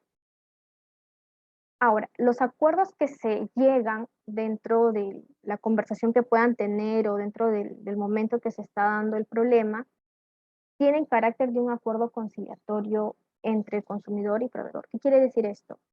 Un acuerdo conciliatorio tiene validez jurídica, es decir, tiene que cumplirse, puede ser exigible este acuerdo porque hay un compromiso de por medio. El servicio de atención de reclamos es un servicio que ofrece Indecopi, que pone a disposición Indecopi de toda la ciudadanía. Y básicamente lo que se hace en este servicio de atención es actuar como una intermediación que realizan los colaboradores, los funcionarios, y buscan la solución del conflicto a través del intercambio de las comunicaciones entre consumidores y proveedores, ¿no? Puede ser de manera personal, por medio de carta portal, por la web de Indecopi, por la app Presenta tu reclamo, el correo electrónico que sería sacreclamo@indecopi.gov.pe, o incluso por medio de una llamada telefónica a las líneas o canales de atención que tenemos, que es el 224-7777 y el 0800 440 40 para regiones. Esas son las líneas por las que también lo pueden hacer vía telefónica, también lo pueden hacer por web.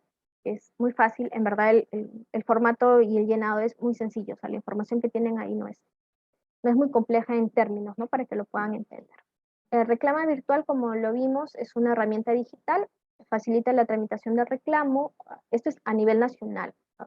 De todos los lugares, y no tienes la necesidad de acudir a una sede física, obviamente, y sin costo alguno. O sea, acá no hay pago alguno que tengas que hacer, es gratis.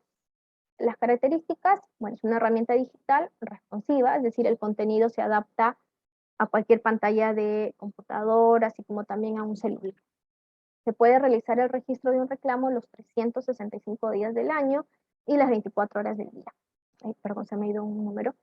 Permite la optimización de tiempo y ahorro de dinero. Pueden acceder a reclama virtual sin necesidad de transportarse o presentarse en oficinas, ¿no? Este mecanismo está integrado a lo que es una plataforma de interoperabilidad del Estado, que le llamamos PIDE, para la identificación del consumidor y o proveedor de forma automática. Es decir, ustedes colocan el DNI o, por ejemplo, el RUC del proveedor y automáticamente este sistema, lo que permite esta plataforma es identificar automáticamente y nos consigna inmediatamente los datos de la persona o del proveedor contra quien ustedes están reclamando. El Concilia Fácil, como les decía, es una solución de controversias también de manera virtual. Aquí se promueve la mediación y conciliación. Son interacciones en tiempo real. Esta plataforma, como les decía, se trata de, primero, inscripción. Hay que inscribirse en esta plataforma, en este tipo de servicio Concilia Fácil. Hay un proveedor que llamamos el proveedor afiliado, que está inscrito en esta lista, y ustedes pueden ingresar también, tienen que inscribirse, registrarse, y puede darse la mediación, es decir, pueden intercambiar correos, comunicaciones, y se arma lo que es un expediente electrónico, ¿no? También hay audiencias virtuales en las que pueden llegar de repente a un acuerdo conciliatorio. Y también es gratuito. Otros mecanismos de solución de conflictos son los ALOs. Estos mecanismos antes de la pandemia tenían un espacio dentro de las oficinas de Indecopi, por ejemplo, el ALO turista, el ALO banco, el ALO seguros. ¿Qué pasaba aquí? Por ejemplo, si tú tenías un problema con algún banco, tenías la opción, ojo, aquí Indecopi no entra a tallar porque es un servicio que lo brinda directamente el representante, por ejemplo, de los bancos, de las asociaciones de bancos, por ejemplo, Asbank, atiende reclamos bancarios financieros, y son 7 días hábiles por especialistas de tu banco, te contactan directamente con el banco para buscar una alternativa de solución. ¿Ok? En lo que se indecopirá simplemente prestar el espacio y dar un módulo para que puedan funcionar estos ALO, donde el consumidor podía también solucionar el conflicto de manera directa con los representantes de la empresa que está en controversia, ¿no? O en el inconveniente aquí. Ahora, en el caso de servicio de atención de reclamos, esto está ubicado, como les decía, al interior de Indecopi. La atención de reclamos son 7 días hábiles. Esto es para el tema de los bancos. Y en el caso, por ejemplo, de Defensoría del Consumidor Automotor, que es la DCA, también los reclamos son atendidos en un plazo máximo de 15 días. Pero esto es de manera directa con un representante de los sectores. Por ejemplo, si es del aloturista, con alguno de los gremios, o la empresa los contacta directamente, si es con los bancos también, y si es del sector automotriz, también. ¿Okay? Pero aquí no entra a tallar ni busca una solución Indecopi, no interviene. La defensoría gremial es un mecanismo alternativo también para solucionar de manera directa los problemas, los inconvenientes. Es gratuito y es resuelto imparcialmente sobre la base de conocimiento por parte de un tribunal o defensor. Las defensorías gremiales son las defensorías que se dan al interior de cada tipo de sector. ¿Okay? Esta defensoría gremial es un mecanismo también para solucionar, pero no está a cargo de Indecopi. ¿Okay? Eso sí es importante que lo tengan en conocimiento. Hay defensorías gremiales por diferentes rubros. ¿Okay? Tiene la defensoría gremial del consumidor automotor, por ejemplo, tiene la defensoría del asegurado, tiene la defensoría del cliente financiero. Existen diferentes gremios, defensorías gremiales, que lo que hacen es buscar también una solución directa y definitiva entre el consumidor y el proveedor o la empresa del gremio al que pertenece. ¿Okay? Características: es gratuito, también es imparcial, es voluntario, es célere y vinculante para el proveedor. Es decir, vinculante quiere decir que obliga al proveedor a lo que se compromete, al acuerdo que ofrece o a la solución que presenta al consumidor. Brinda la posibilidad de que los conflictos de consumo sean resueltos en lo que es la esfera privada, sin necesidad de recurrir a la vía administrativa. Como les digo, este tema de la defensoría gremial es una alternativa que tienen de manera directa, buscando el gremio o la defensoría gremial del sector donde han visto afectado su derecho y puedan tomar el contacto directo. No está a cargo de Indecopi. ¿Qué promueve esta defensoría? La actuación responsable de los proveedores en el mercado y el respeto a los consumidores, sin que el Estado entre a tallar a través de fiscalizaciones o sanciones. El arbitraje de consumo es un mecanismo que sí está a cargo de Indecopi, es un mecanismo que tienen ustedes como consumidores y consumidoras y que tiene ciertas particulares que hay que comentarlas y se las voy a decir. El arbitraje de consumo únicamente la puede iniciar un consumidor o una consumidora que ha sido afectada o vulnerada con algún derecho. ¿Qué pasa? El consumidor o consumidora va a presentar una solicitud de arbitraje de consumo. Hay un formato que también es sencillo, se llena, se completa y lo presentan a la junta arbitral por mesa de partes virtual, por mesa de partes física o al correo electrónico directamente también. ¿Qué hace la junta? Va a verificar la voluntad del proveedor. ¿Por qué? Porque este mecanismo, para que todos tengan conocimiento, es el único mecanismo, es la única herramienta dentro de Indecopi donde un consumidor o consumidora puede solicitar una indemnización por daños y perjuicios. ¿Okay? En la vía administrativa, en la denuncia administrativa o el procedimiento administrativo sancionador, generalmente hay casos en los que se ha pedido indemnización, pero no se otorga, ¿ok? Solamente se dictan medidas correctivas. Entonces, generalmente lo que se indica o lo que se establece a todos es que en Indecopi no se pueden solicitar indemnizaciones por daños y perjuicios.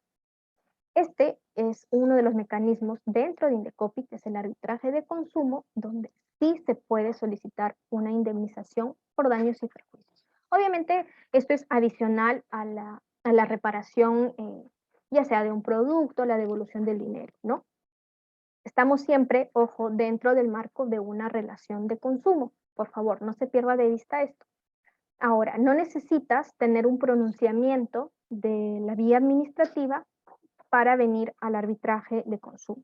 Si tú tienes un problema con un consumidor, con un proveedor respecto a la adquisición de un producto o un servicio, puedes presentar una solicitud de arbitraje. ¿Cuál es la característica aquí de este sistema? Es que es voluntario, es gratuito, aquí no tienen que pagar tasa alguna, ¿ok? Y lo que sí pasa acá es que al ser voluntario, nosotros en el arbitraje de consumo tenemos un registro de empresas que están adheridas a este mecanismo. ¿Qué significa eso? Que tenemos una lista de empresas que han establecido este mecanismo como una alternativa para solucionar problemas con sus clientes o los consumidores que quieran productos de la tienda. Por ejemplo, un proveedor que está adherido al arbitraje de consumo es Cencosud. Las tiendas, por ejemplo, Wong, Metro, son tiendas que están adheridas al arbitraje. Si alguien tiene un inconveniente o un problema con estos establecimientos, puede presentar una solicitud de arbitraje. El sistema es voluntario para ambas partes, ojo, para consumidor y para proveedor. Si el proveedor está adherido, porque hay un registro de proveedores adheridos que es público, que ustedes pueden buscar y van a ver qué empresas están ahí adheridas. Si la empresa está adherida, ya manifestó su voluntad, es decir, ya indicó que sí quiere usar ese sistema. Entonces, ¿qué faltaría? La voluntad del consumidor. ¿Cómo se proyecta? Con la presentación de una solicitud. ¿Ok? Ahora, ¿qué pasa? No todas las empresas del mercado están dentro del registro de proveedores que están dentro de arbitraje de consumo. Entonces, ¿puedo presentar una solicitud de arbitraje contra una empresa que no está adherida o no está en el registro de estas empresas del arbitraje? Sí, pueden presentar una solicitud contra una empresa que no está adherida y lo que va a pasar aquí es que vamos a notificar a la empresa, le vamos a indicar que se ha presentado una solicitud arbitral para que indique si es que acepta o no acepta el arbitraje. Y claro, aquí muchos dirán, oye, ¿cómo va a querer aceptar la empresa? La empresa no acepta, la empresa rechaza, obviamente, ellos no van a querer solucionar. Hay casos, y créanme que la mayoría de casos que tenemos aquí como mecanismo de solución son empresas que no están adheridas, pero que sí aceptan participar. Entonces, el trámite para la solicitud cuando se presenta es muy breve, es muy rápido, y lo que decimos nosotros es no dejes de usar el mecanismo. Presenta una solicitud. Ahora, ¿hay posibilidad de solicitar indemnizaciones en arbitraje de consumo dentro de Indecopi? Sí, lo recalco nuevamente. Ahora, las indemnizaciones no se otorgan por el solo hecho de pedirlo, ¿ok? Estamos dentro de un proceso, de un arbitraje que se resuelve de manera de derecho, como le llamamos, y se resuelve en base a normas, en base a medios probatorios. Entonces, si yo quiero pedir una indemnización por un daño o un perjuicio que me ha ocasionado la empresa, por ejemplo, yo tengo que acreditar esa afectación que puede ser patrimonial. Por ejemplo, yo contraté el servicio de alquiler de un equipo de sonido para una fiesta o un evento familiar. El equipo de sonido no llegó, no cumplió el fin, no cumplió los términos, no cumplieron lo ofrecido, y yo tuve que en ese momento contratar no sé, a otra empresa, de repente a otro proveedor, y pagarle de repente dinero adicional. Entonces me ha generado a mí un gasto adicional que no debió pasar si es que hubiera cumplido con su deber. ¿Okay? Entonces por ahí entra el tema el lucro cesante, el daño emergente, que son términos legales, pero si yo tengo cómo acreditar, generalmente los daños patrimoniales, como les llamamos, que son cuantificables, es decir, los puedes tú poner en moneda, en números, son más fáciles de acreditar. ¿Okay? Un daño moral, un daño psicológico, por ejemplo, es un poco más extenso y más difícil de acreditar, incluso también de resolver. Entonces, ¿se puede hacer en arbitraje? Sí. ¿Cómo hacen? Presentan una solicitud, la Junta verifica si es que el proveedor está adherido, si no está adherido, manda una invitación, y si es que rechaza, porque puede pasar que la empresa también diga, ¿saben qué? No deseo participar del arbitraje, no quiero, se rechaza la solicitud y se archiva. Nosotros lo que hacemos es informarle al consumidor o consumidora y le decimos, bueno, lamentablemente la empresa no ha aceptado participar del arbitraje, pero tienes el derecho y expedita también la vía para acudir a la denuncia administrativa y obviamente pues ahí lo que sí puede haber es una multa o sanción para el proveedor. En el arbitraje no hay multas, ¿ok? No se imponen multas a los proveedores, pero sí hay la posibilidad de que se puedan determinar indemnizaciones. Esa es la diferencia. ¿Quiénes resuelven aquí? Un tribunal arbitral o árbitros, como se les llama, son terceros, no son funcionarios, no pertenecen a Indecopi, hay un registro de árbitros y ellos son los profesionales especialistas técnicos para resolver los casos que se someten a arbitraje. ¿Qué labores realiza el tribunal? Resuelve la controversia de manera definitiva. Ojo, en el arbitraje no hay segunda instancia, no hay apelación. Entonces, como es instancia única, aquí viene la importancia y la relevancia que cumplen los árbitros, ¿no? El tribunal admite a trámite la demanda, la traslada al proveedor para que la conteste, luego hay una audiencia única, que si bien es facultativa, siempre se da, y luego viene el laudo o la sentencia, que viene a ser la decisión final que le llamamos. Todo esto en 45 días hábiles. Es rápido, el mecanismo es súper rápido, es sencillo, no se necesita de abogado, no hay pagos, es gratuito también, entonces es una opción que tienen para presentar una solicitud en el caso tuvieran algún inconveniente. Como les dije, es voluntario tanto para consumidores como proveedores. Otro mecanismo de solución, bueno, lo que conocen es el tema de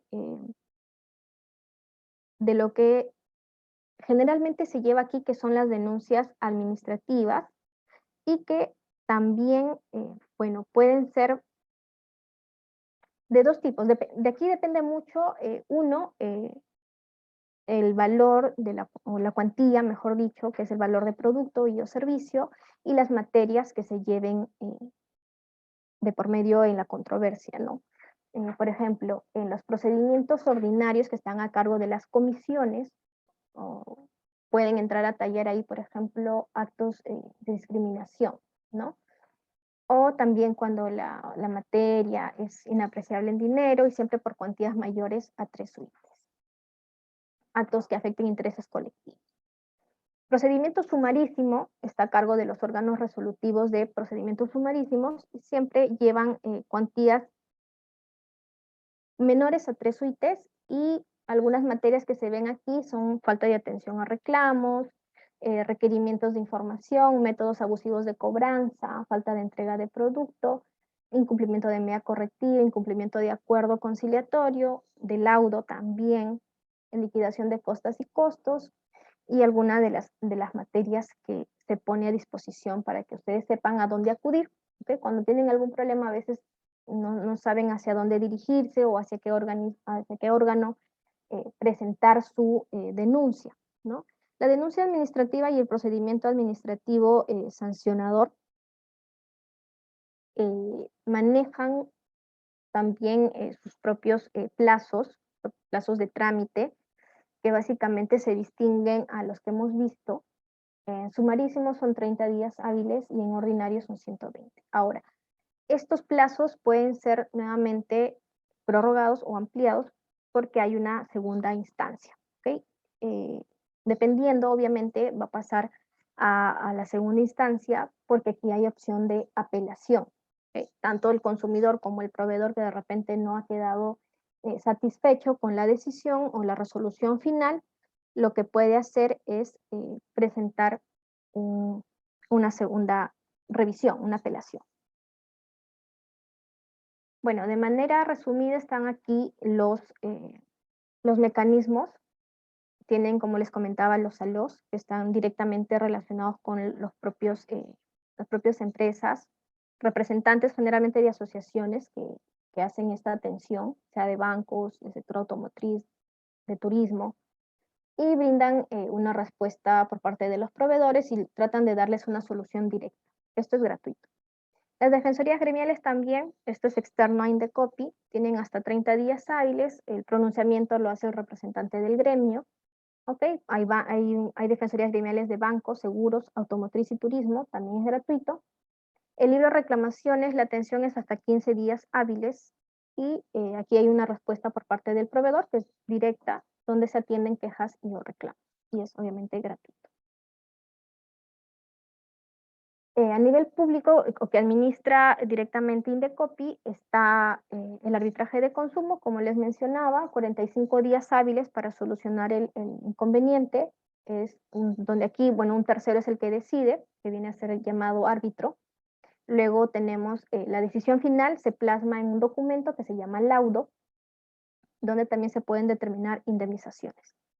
¿Es gratuito? Sí, es gratuito. También no hay pago acá de tasa previo.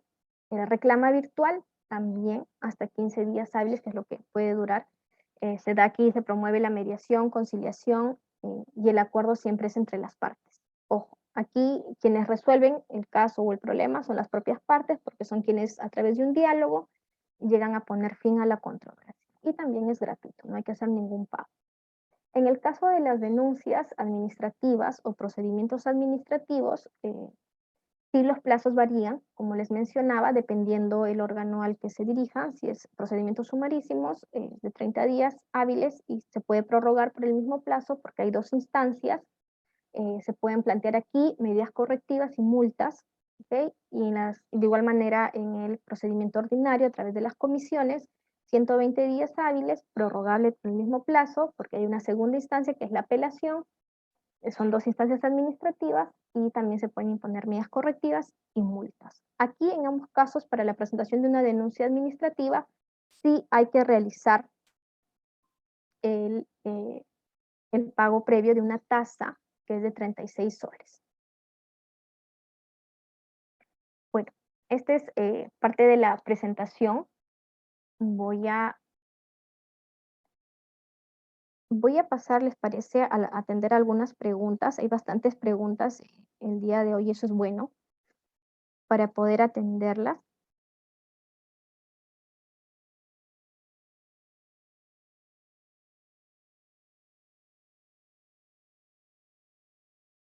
A ver, voy a leer la primera pregunta, ¿sí? Jonathan, ¿me avisas cómo vamos con el tiempo? Voy a tratar de ser lo más explícita y puntual en la atención de las Correcto, Carlos. consultas. Gracias. A ver, primera pregunta.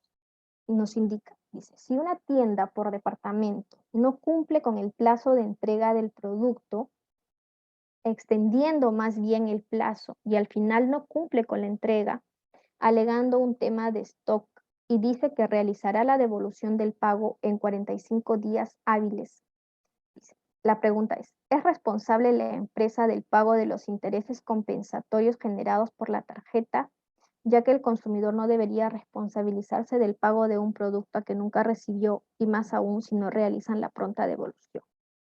Bueno, aquí con el ejemplo que manifiesta o que plantea y que es generalmente también común recibirlo, es que de por sí aquí lo que hay es hay un incumplimiento o una falta a la expectativa que tienes como consumidor o consumidora, ¿no? Tú esperas que el producto, primero, te llegue en el plazo ofrecido, para eso obviamente has hecho el pago respectivo, te dan una fecha inicial, luego te la extienden, te la amplían para que finalmente te digan, oye, ¿sabes qué? No hay el producto, ya no nos queda en stock y obviamente la devolución te la vamos a hacer encima en 45 días hábiles. Aquí, bueno, cada caso es analizado, no puede decir si corresponde o no, pero lo que sí puedo determinar en este caso es que obviamente ya hay una falta en el deber de idoneidad, ¿no? Habría que ver también la conducta del proveedor, qué conducta tuvo. Generalmente aquí en estos casos lo que más incomoda es que ni siquiera te dan una respuesta o a veces no te dan alternativas, ¿me entienden? O sea, está bien, Puede ser que el caso, por muy particular que sea, se extienda el tema de la entrega, el plazo, pero lo mínimo que esperas como consumidor es que te lo avisen, ¿no? Te avisen y no esperar un tiempo más para que encima te digan, oye, ¿sabes qué? No hay el producto, se acabó, no hay stock. Y encima te voy a devolver en 45 días hábiles. Entonces, claro, ahí viene también revisar, por favor, siempre lean, siempre revisen esos términos y condiciones en la entrega de un producto, en la adquisición de esto, porque es importante, aunque no crean, esto también es muy importante para luego acudan a presentar una denuncia o un reclamo, ¿no? Que están en todo su derecho. A ver,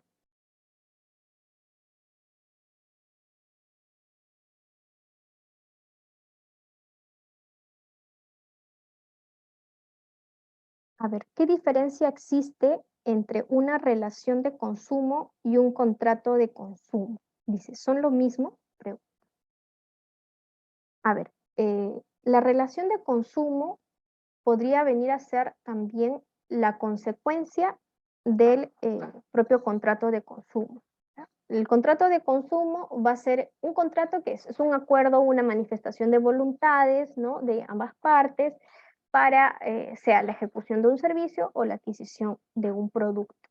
Entonces, un contrato, ojo, un contrato de consumo no necesariamente tiene que estar firmado. ¿Ok? Un contrato de consumo es un contrato, por ejemplo, desde el momento que tú sales de tu casa y tomas un taxi, por ejemplo. Desde ahí tú ya tienes, primero, la calidad de consumidor, consumidora, porque estás adquiriendo un servicio de transporte, por ejemplo, no has firmado ningún documento, es una actividad que haces quizá diariamente, pero ya ahí tienes una relación de consumo, ¿no? Claro, el contrato de consumo generalmente lo que se suele dar es un contrato físico, es un contrato con términos, con cláusulas, pero si no lo hay, tampoco es que no existe una relación de consumo. Hay relaciones de consumo donde no necesariamente previamente ha habido un contrato firmado o escrito, ¿ok? Entonces, como les decía, o cuando vas a la bodega de la esquina o vas a la tienda a comprar un producto, ya hay ahí una relación de consumo. Y no necesariamente se establecieron cláusulas, se establecieron un convenio escrito, firmado. Entonces, la relación de consumo siempre va a existir, con un contrato firmado de por medio, con cláusulas establecidas, pero también si no lo hay en la actividad diaria que podemos ejercer. Todos tenemos el rol y el papel de consumidores o consumidoras desde el momento que salimos de casa, ¿no? Como les decía, si tomas un servicio de taxi, ya estás en tu calidad de consumidor o consumidora y la persona está en su calidad de proveedor. A Arlet, ver. Arlet, perdona que te interrumpa. Ya estamos, ya la sala se va a cerrar ahorita automáticamente. Si más participantes, normalmente la sala está abierta hasta las 4:30, pero bueno, se ha prolongado un poquito más. Y bueno, yo sé que hay bastantes preguntas, hay por lo menos unas 15 o 20 preguntas. Lastimosamente no todas se van a poder contestar, ¿no?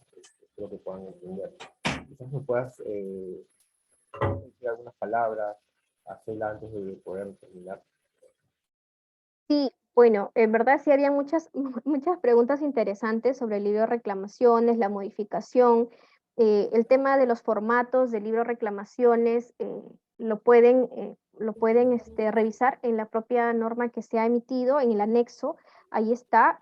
Finalmente, bueno, por el tiempo, en verdad ha quedado cortito, pero lo que sí, en mi referencia primero es agradecerles a todos el interés. Para nosotros es muy importante contar con este tipo de capacitaciones, de charlas, donde nosotros brindamos información y sobre todo creemos importante poder posicionar, ¿no? Empoderar a los consumidores, consumidoras. Todos tenemos el derecho a que se respeten, sobre todo lo que nos asiste dentro del mercado, que las relaciones de consumo sean acordes, sean siempre en razón a veracidad, que lo que se ofrece se cumpla, y parte de eso también es esta actividad que nosotros hacemos.